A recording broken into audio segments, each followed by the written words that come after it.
Hello மக்களே, welcome to my channel. இன்றைக்கி சுவையான திண்டுக்கல் பிரியாணி தான் பார்க்க போகிறோம். அதுக்கு தேவையான பொருட்கள் என்னென்னு நம்ம பார்த்துடலாம். 4 வெங்காயம், 2 தக்காளி, 2 பச்சை மிளகா, இஞ்சி பூண்டு பேஸ்ட் வந்து நம்ம வீட்டிலே அரைச்சி தான் நாங்கள் செஞ்சோம். பாஸ்மதி அரிசியை அரை மணி நேரம் ஊற வச்சுக்கலாம். எண்ணெய் ஊற்றி தேவையான அளவு நெய்யும் எண்ணெயும் நம்ம ஊற்றிக்கலாம். ஊற்றிட்டு பட்டை வகைகள் போட்டு வெங்காயத்தை போட்டு நல்லா அந்த வெங்காயம் நல்லா வதங்கணும். அந்த வெங்காயம் பார்க்கும்போதே தெரியும் நல்லா ப்ரௌனிஷ் ஆகணும். அதுக்கப்புறம் தக்காளி போட்டு 2 தக்காளியை நீளமாக நான் கட் பண்ணி வச்சு நான் போட்டேன். உங்களுக்கு எப்படி வேணும் போட்டு நல்லா அதை நல்லா ஸ்மாஷ் ஆகிற அளவுக்கு வதக்கிட்டு அதோட இஞ்சி பூண்டு பேஸ்ட் போட்டேன். 2 டேபிள் ஸ்பூன் நான் போட்டேன். உங்களுக்கு தேவையான அளவு நீங்கள் போட்டுக்கோங்க. தக்காளி போடுறதுக்கு முன்னாடியே பச்சை மிளகா சேர்த்துக்கலாம்.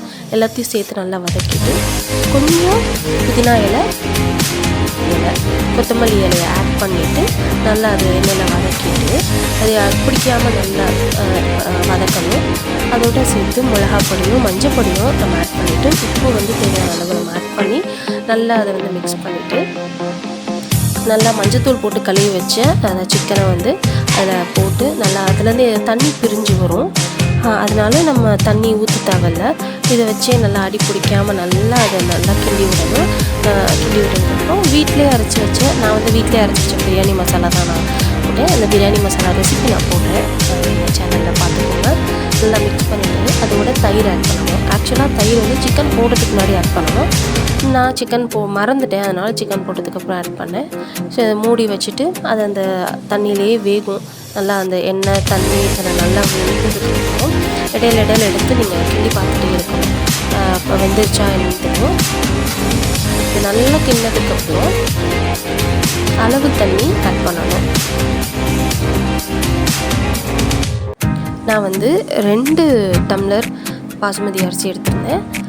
அதுக்கு 1 டம்ளருக்கு 1.5 டம்ளர் தண்ணி அந்த மாதிரி ஆட் பண்ணி அதை நல்லா மிக்ஸ் பண்ணிக்கிட்டேன். ஸோ 2 டம்ளர்னால் 3 டம்ளர் தண்ணி நான் அளவு எடுத்து வச்சு நான் ஊற்றி வச்சுட்டேன்.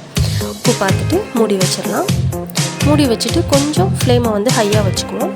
அதுக்கப்புறம் ஓப்பன் பண்ணி பார்த்தீங்கன்னா நல்லா இந்த இது வெந்திருக்கும். தம் போடுறதுனா நீங்கள் தம் போட்டுக்கலாம். இந்த மாதிரி நல்லா உதிரியாக வரும். அவுட்கம் இப்படி தான் வந்தது. நீங்களும் ட்ரை பண்ணி பாருங்கள்.